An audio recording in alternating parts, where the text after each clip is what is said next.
우리 고백하십시다. 주는 그리스도시요 살아계신 하나님의 아들이십니다. 한 번 더 고백합시다. 간절한 마음으로 말씀을 받겠습니다. 오늘 사도행전 17장 10절로 15절의 말씀을 가지고 간절한 마음으로 말씀을 받고라는 제목으로 여러분들에게 말씀을 드립니다. 오늘 중요한 은혜와 응답을 여러분들이 받으셔야 됩니다. 여러분들이 말씀을 바르게 깨닫고 은혜 받는 그 날이 어쩌면 여러분들 인생의 가장 위대한 날이 될 수가 있습니다. 누구에게나 인생을 살면서 여러분의 터닝 포인트가 있습니다. 성경에서도 그럭저럭 인생을 살던 사람들 있었습니다. 지금 같으면 대강 교회만 다니고 종교생활하는 사람, 종교적 열심은 있지만 그리스도와 하나님 나라에 대한 답이 없이 그냥 열심히 있는 종교인들을 말합니다. 이들이 어느 날 예배를 바르게 성공하고 은혜를 바르게 받았는데 그냥 은혜가 아니고 그리스도가 깨달아지고 하나님의 나라가 깨달아지고 하나님의 언약의 답을 내는 순간에 그 사람은 그 인생이 전도자의 인생으로 바뀌고 그 말씀이 제대로 깨달아지고 은혜 받는 그날은 그 사람 인생의 전환점의 날이 되는 것입니다. 오늘이 그런 날이 될 수 있게 되기 때문에 예배에 집중하시면서 잠깐 동안 선포되는 이 말씀 앞에 중요한 은혜와 응답을 받게 되시기를 주님의 이름으로 축원합니다. 첫째로 예배 실패자입니다. 하나님의 말씀과 은혜에 대해서 간절함이 없는 사람이 있습니다. 간절함이 없는 그 사람은 그 사람 인생과 그 사람의 미래와 후대도 걱정이 됩니다. 그런데 내 삶이 엉망진창이고 실패와 상처투성이고 되는 일이 없는 것 같습니다. 진짜 나는 하나님의 언약의 은혜가 아니면 살 수 없다. 예배 성공하고 말씀 받는 일이 아니면 소망 없다는 언약에 대한 간절함을 가지고 있는 사람은 미래가 보장이 됩니다. 그 사람을 보면 당신은 진짜 살아났다는 확신이 들고 기대가 되어집니다. 왜냐하면 우리는 다른 것에 간절함을 갖는 것이 아닙니다. 떡에 대해서, 자식 문제에 대해서, 내 명예에 대해서, 돈이나 성공이나 출세에 대해서 사람들은 애걸복걸하고 애절함과 간절함이 있습니다. 우리는 언약적 믿음의 사람이기 때문에 그리스도와 하나님 나라에 대한 은혜와 응답, 언약에 대한 간절함이 있어야 됩니다. 간절한 마음으로 여러분들이 예배를 준비하고 예배 때 간절한 마음으로 말씀을 마음에 받는다면 일단 내가 살아나고 내가 치유받습니다. 내가 영성이 풍성해지고 내가 성령 충만해집니다. 그러면 그때부터 아무것도 문제되지 않습니다. 내가 은혜 받고 제대로 말씀 받고 언약의 큰 응답을 누렸는데 이상하게 내 주변에 하나님의 역사가 시작되고 하나님의 기적과 일하심이 시작됩니다. 이 사람이 제대로 신앙생활하는 사람이에요. 여러분들이 다른 것에 대해서 간절함을 갖지 마시고 예배의 성공에 간절함을 가지고 언약적 은혜 받는 일에 최우선 순위를 둘 수 있게 되시기를 바랍니다. 그런데 아주 중요한 문제가 있습니다. 예배에 대해서 간절함이 있고 잘 받는데 그 예배가 인간의 의가 강조되면 종교 메시지 예배가 됩니다. 떡과 기복에 대한 율법과 종교에 대한 메시지에 대해서 은혜 받고 간절해지면 그것은 더 큰일 나는 것입니다. 그래서 제일 중요한 것은 내가 지금 영적으로 어떤 자리에 있는지, 내 신앙의 현주소가 종교인지 복음인지, 그리고 언약 안에 있는지 언약 밖에 있는지 점검해야 되고, 일단 예배드리는 여러분들은 언약 안에 있는 분들이기 때문에 간절함을 가질수록 좋습니다. 예배 성공을 하는데 가인의 예배 성공은 예배 성공이 아닙니다. 바리새인의 예배 성공은 오히려 예수를 핍박하는 예배 성공이었습니다. 신비주의자들의 예배 성공은 감정적으로는 은혜가 될지 모르지만 영적 문제 해결되지 않고 현장과 후대를 살릴 수가 없습니다. 떡에 대한 동기가 충족되고 육신 문제에 대한 응답받는 예배 성공은 나 혼자 잘 되는지 모르지만 하나님의 나라와는 관계없는 사실입니다. 성경에도 보면 예배를 안 드린 게 아닙니다. 예배를 나름대로 열심히 정성껏 최선을 다해서 예배 드렸는데 예배 실패자가 있습니다. 누굽니까? 가인이에요. 이스마엘입니다. 사울왕입니다. 바리새인입니다.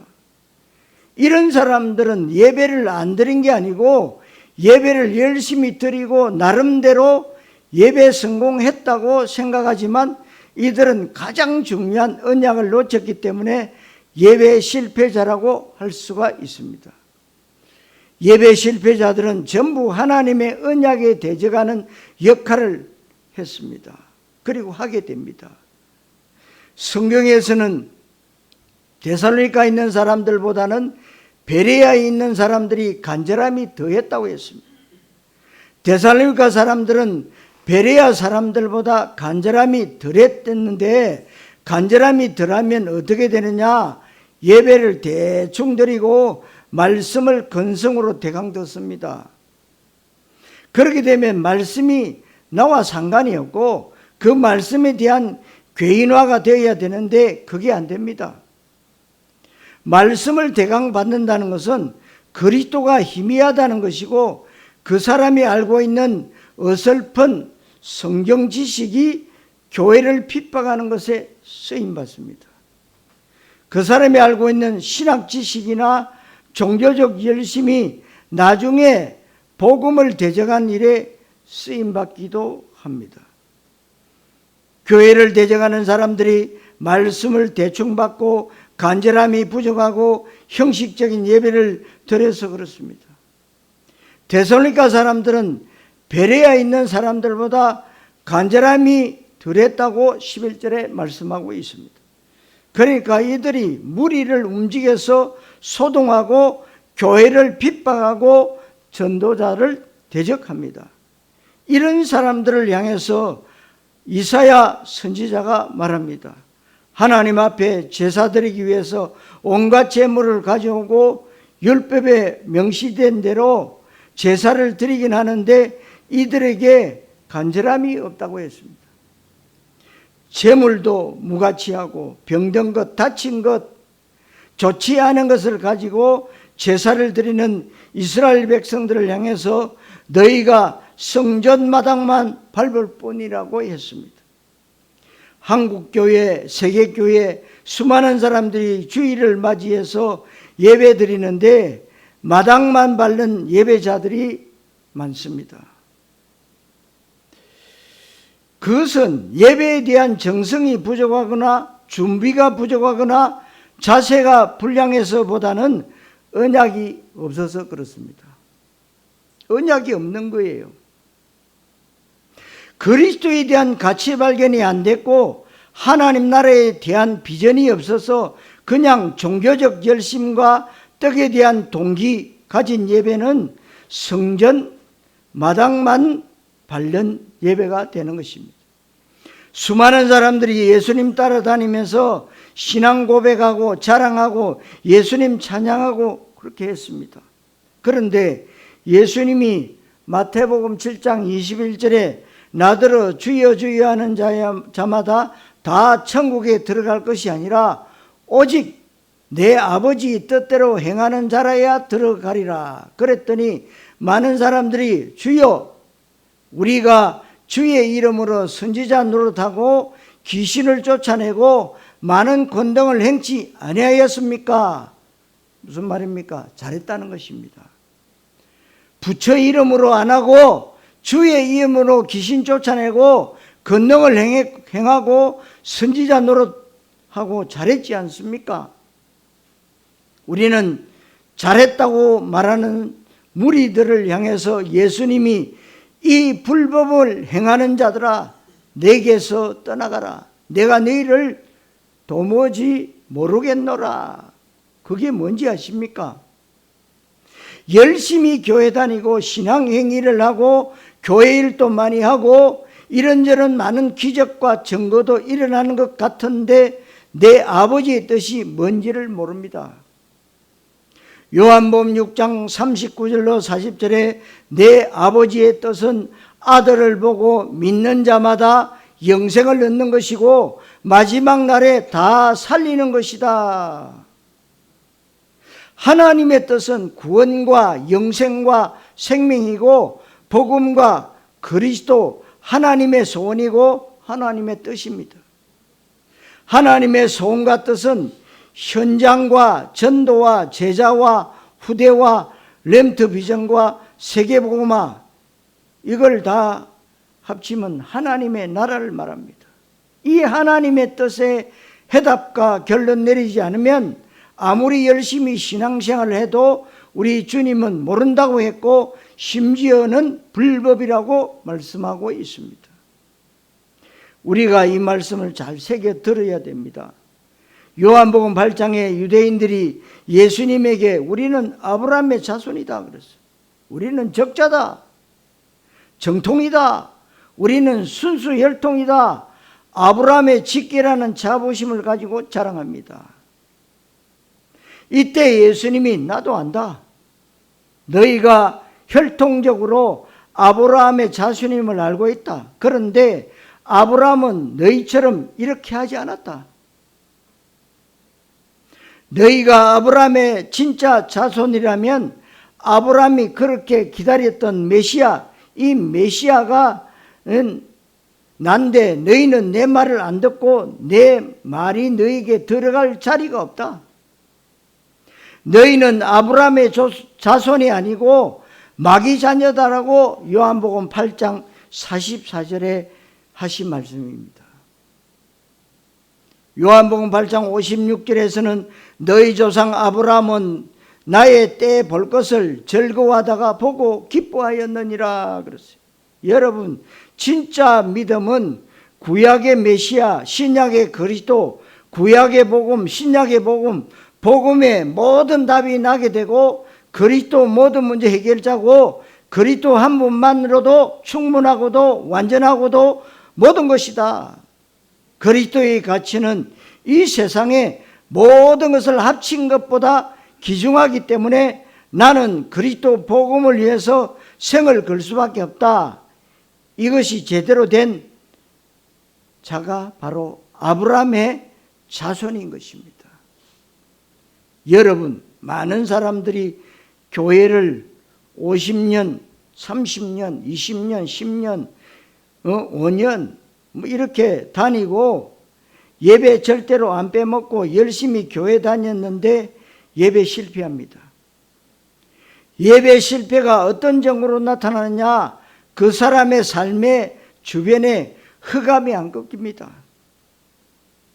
그 사람과 관계되어 있는 곳에 전도, 제자, 후대의 문이 안 열립니다. 그 사람 인생 가운데 전도 시스템이 안 깔리면 예배 실패한 것입니다. 성도 여러분, 간절한 마음으로 말씀을 받으시기를 그리스도이신 예수님의 이름으로 축원합니다. 두 번째로 베레아에 있는 사람들입니다.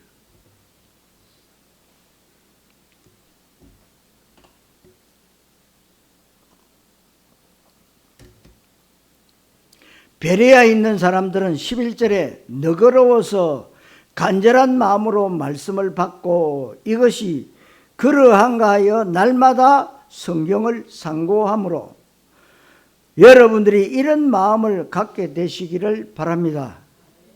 베레아에 있는 사람들은 데살로니가에 있는 사람들보다 신사적이라는 것이 너그럽다고 바뀌었습니다. 진짜 신사숙녀는 간절한 마음을 가지고 말씀 받는 일에 최우선을 두는 것이 진짜 신사숙녀입니다. 베레아에 있는 사람들은 그것이 된 것입니다. 다른 것은 몰라도 언약적 은혜 받는 일에는 가장 간절함을 가지고 예배 성공에 최우선 순위를 둬야겠다. 말씀을 귀로 듣지 않고 마음으로 받아야겠다. 말씀은 귀로 듣는 게 아닙니다. 수많은 사람들이 주는 그리스도시요 살아계신 하나님의 아들이시나이다 아주 정성껏 귀담아 들었습니다. 그런데 또다시 옛날로 돌아갔는데 왜 그렇습니까? 마음으로 받지 않았고 간절함이 있긴 한데 틀린 간절함입니다. 이 메시지를 들어보니까 교회 부흥과 전도하는 것에 많은 도움이 될 것 같고 나에게 굉장히 좋은 방법이 될 것 같다면 그것은 간절함이 아니지요. 그러니까 그 말씀이 나의 말씀으로 성취된 것이 아니고 그 그리스도가 나의 그리스도가 되어지고 나의 그리스도가 되어야 되고 나에게 개인화되어져야 되는데 그게 안 된 겁니다. 그러니까 옛날로 돌아갈 수밖에 없습니다. 진짜로 간절한 마음으로 여러분들이 말씀을 귀로 듣지 않고 마음으로 받으면 완전히 다릅니다. 메시지 듣는 순간부터 은혜 받고 인생의 완전한 해답과 결론을 내리고 생명건 결단이 되고 그 적시로 전도 제자가 됩니다. 간절함이 이렇게 중요해요. 여러분들이 어떤 모임에 가든지 간에 말씀 선포되는 그 시간에 간절한 마음으로 말씀을 마음에 받는 사람이 되시길 바라고 그 말씀을 받았다면 베레아 사람들처럼 이것이 그런가 하여 날마다 성경을 상고함으로 자나 깨나 계속 메시지를 줬습니다. 그것이 바로 베레아 사람들이 받았던 응답이었습니다. 사랑하는 성도 여러분, 간절한 마음으로 말씀을 받으시기를 그리스도이신 예수님 이름으로 축원합니다. 세 번째로 그 결과입니다. 이렇게 했더니 현장이 증거로 나타납니다. 우리 언약의 사람들, 믿음의 사람들이 받아야 되는 제일 큰 응답은 그리스도고 그리스도 때문에 오는 응답은 현장 응답입니다. 현장 응답을 우리는 하나님의 나라라고 합니다. 현장 응답은 사람들이 살아나는 것입니다. 전도가 되어지고 제자가 만나지고 현장의 흑암이 꺾이고 영적 흐름이 바뀌고 문화가 바뀌고 우상이 꺾이고 하나님의 나라가 현장에서 계속해서 확산되어지고 완성되어지는 응답이 오는 것입니다. 그래서 이 베레아 사람들이 간절한 마음으로 말씀을 받고 이것이 그런가 하여 날마다 성경을 상고하니까 12절에 믿는 사람들이 많아지고 여러분들이 예배에 성공한다는 말은 언약적 예배에 성공하는 것을 말하고 예배 성공은 간절한 마음으로 말씀을 받는 것을 말합니다. 그러면 그 사람은 언약적 은혜, 결정적 은혜를 받게 되는 것이 전도입니다. 전도는 나가서 사람들한테 복음 전하는 것이 전도지만 더 중요한 전도의 개념은 내가 바르게 말씀 받고 은혜 받고 간절한 마음으로 예배에 성공하면 현장을 변화시키는데 사람들이 만나진다는 것입니다. 12절에 믿는 사람들이 많고 헬라의 많은 기부인과 남자들이 일어나고 바울의 동역자들이 소개되고 10절에서 15절에 보니까 형제들, 바울을 인도하는 사람들, 실로와 디모데 이 사람들이 전부 바울 팀이 됐습니다. 바울이 이제 팀 전도를 하고 바울이 1차, 2차, 3차 선교 여행을 할 때 언제든지 쓰이는 단어가 뭐냐? 우리가, 저희가 전부 복수 대명사를 썼는데 팀을 말하는 것입니다. 나 한 사람의 예배 성공이 세계복음화다. 그렇다면 우리가 예배를 소홀히 하거나 예배에 대해서 우선순위를 두지 않거나 하는 것은 말이 안 되는 것입니다. 이렇게 했더니 복음이 확산되고 내가 개인화됩니다. 말씀을 간절한 마음으로 받으니까 그 말씀이 내 속 깊은 곳에 들어오고 그 말씀이 나에게 성취되어집니다. 그 말씀이 성취되어지니까 드디어 이제 내가 받았던 그 말씀이 나의 말씀이 되고 나의 응답이 되는 것입니다. 이렇게 하니까 이제 나로부터 복음이 확산되고 나로부터 하나님의 나라가 확산되는 것이 바로 전도고 선교입니다. 이것이 바로 하나님의 나라의 확산과 완성이라고 하는 전도 선교를 통한 세계복음화를 말하는 것입니다. 그러니까 세계복음화는 거창한 것이 아닙니다. 먼 미래의 일도 아닙니다. 특별한 사람들이 하는 것도 아닙니다.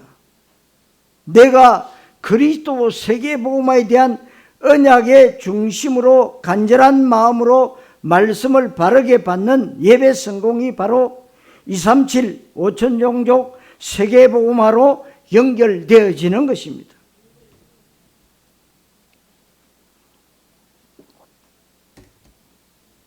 데살로니가 지역의 바울팀에 의해서 교회가 세워졌습니다. 사도행전 17장 앞부분입니다. 데살로니가 지역에서 말씀 운동이 일어나니까 베리아로, 아덴으로, 고린도로, 에베소로, 로마로 복음이 확산되어집니다. 우리의 수준은 언제든지 현실과 지역 그리고 나, 개인, 가정, 교회 응답을 받아야 되지만 언제든지 우리는 모든 민족, 천하만민 땅끝으로 향해 있어야 됩니다. 왜냐하면 그것이 현재 진행형으로 되어져 있기 때문에 그렇습니다. 성도 여러분, 간절한 마음으로 말씀을 받으시기를 그리스도이신 예수님 이름으로 축원합니다. 자, 결론, 예배의 축복입니다. 오늘 말씀을 여러분들이 마음에 잘 받으면서 예배 성공과 예배 축복은 내 인생에 가장 중요한 것이고 가장 우선순위 되어야 됩니다. 그래서 말씀을 듣는 것이 아니고 받는 것이다. 예배 때 이런 중심을 가지면 됩니다. 그래서 여러분들이 7대 여정, 7대 이정표, 7대 여정 기도하라 하니까 그걸 외우려니까 안 되잖아요. 마음으로 받으셔야 돼요. 마음으로. 마음에 새겨져 버리면 안 잊어버려요. 근데 우리가 그냥 들으면, 귀로 들으면 다 잊어버립니다. 오늘 주의 종을 통해서 선포되어지는 말씀을 내가 귀로 듣지 않고 마음으로 받아야겠다면 여러분들이 메시지가 다릅니다. 마음으로 받는 것과 귀로 듣는 것과 완전히 다릅니다. 아담과 하와의 창세기 3장 15절에 예수 그리스도 복음, 언약을 가인은 귀로 듣고 아벨은 마음으로 받은 것입니다. 다른 거예요. 그리고 이 흘러가는 언약을 노아는 마음으로 받았다. 다윗도 마음으로 받았다. 그런데 사울왕은 귀로 들었어요.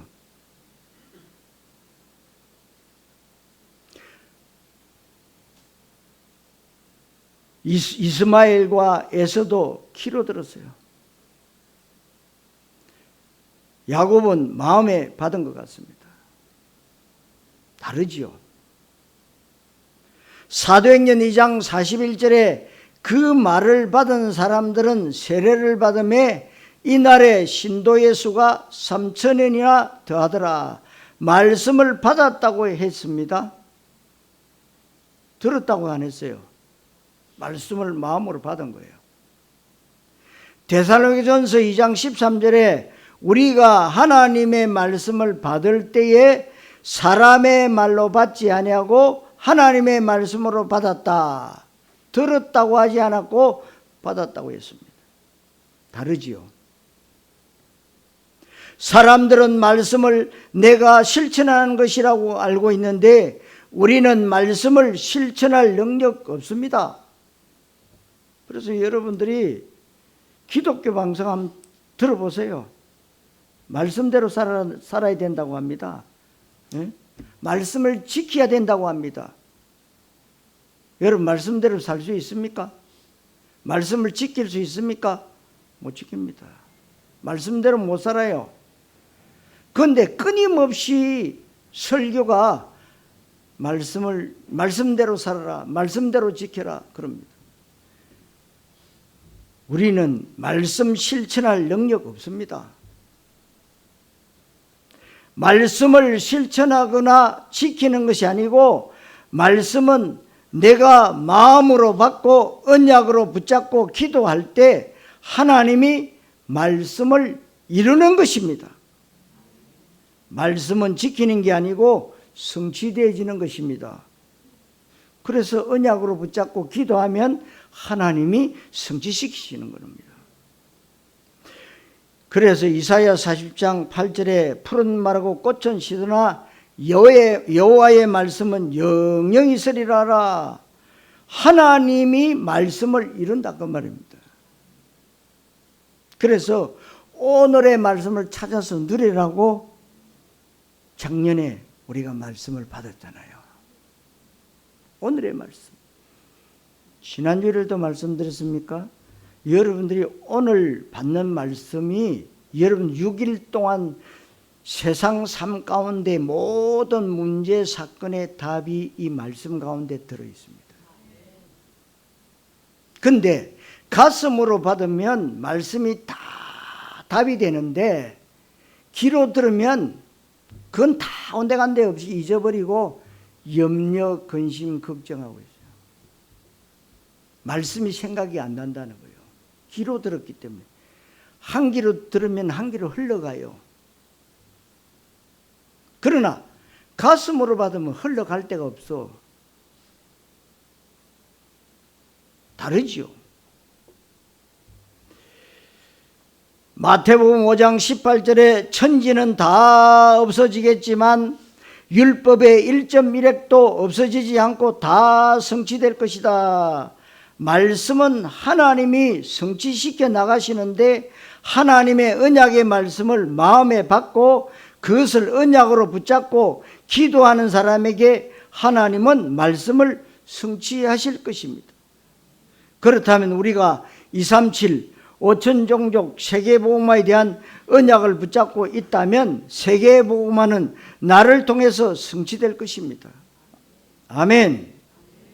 이렇게 은혜 받는 사람은 예배 때 모든 힘을 다 얻습니다. 하나님이 주시는 신적 지혜와 신적 기능의 축복을 받게 되고 내 모든 아픔과 상처와 실패들이 치유가 되는 겁니다. 하나님의 계획이 발견되고 영안이 열려지고 생각이 바뀐 것을 은혜 받았다, 성령 충만 받았다, 예배 성공했다고 얘기하는 것입니다. 여러분들은 언약 있는 예배 속에 있기 때문에 여러분들의 예배 성공은 세계복음화로 직결이 됩니다. 우리는 종교적 예배가 아닌 언약적 결정적 은혜 받을 때 내 개인화가 되고 그리고 복음화가 되고 현장화가 되어지고 그 뒤에 응답은 따라오게 되어 있습니다. 종교는요 무척 응답받기를 얼마나 간절히 구하는지 모릅니다. 그러나 언약적 예배를 드리는 사람, 언약적 믿음의 사람은 응답하고 상관이 없어요. 왜? 응답은 오기 때문에. 시간표, 어느 날이라는 시간표에 따라서 오게 돼 있어요. 그러니까 거기에 관심을 안 둡니다. 그러나 종교적 믿음의 사람들은요, 굉장히 응답에 관심이 많아요. 오늘 기도하면 내일 받기를 원해요. 적어도 일주일은 봐줘요. 어떤 분은 좀 인내력 있는 분은 뭐 한 달도 봐주고 1년도 봐주는데 하나님을 향해서 봐준대요. 근데 이제 응답이 안 오면 뭐라고 그래요? 원망하고 불평합니다. 약속도 안 지키는 하나님이라고. 자기는 얼마나 잘 지키는지 몰라도 그럽니다. 언약 가진 자는요, 응답이 필요 없어요. 이미 우리가 언약을 붙잡은 그 자체가 응답이에요. 여러분, 언약적 믿음의 사람 그 자체가 바로 응답이다.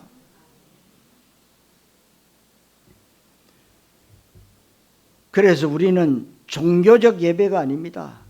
언약적 예배입니다. 그래서 여러분들이 결정적 은혜 받을 때 교인화가 된다는 거예요. 오늘 간절한 마음으로 말씀을 받고라는 말씀이 여러분들 평생에 응답과 축복이 되시기를 그리스도이신 예수님의 이름으로 축원합니다. 기도하겠습니다. 하나님 은혜를 감사드립니다. 오늘 우리가 언약이 있는 강단을 통해서 말씀을 마음에 받았습니다. 간절한 마음으로 말씀을 받았사오니 베레아에 있는 사람들처럼 현장의 증거로 연결되게 하시고 하나님 나라의 제자로 쓰임받게 하시고 내 한 사람의 이 언약 예배 성공으로 인해서 나와 관계된 모든 것에 흑암 저주의 권세가 꺾이고 세계복음화의 시간표가 앞당겨지게 해 주옵소서. 그리스도이신 예수님의 이름으로 기도하옵나이다. 아멘.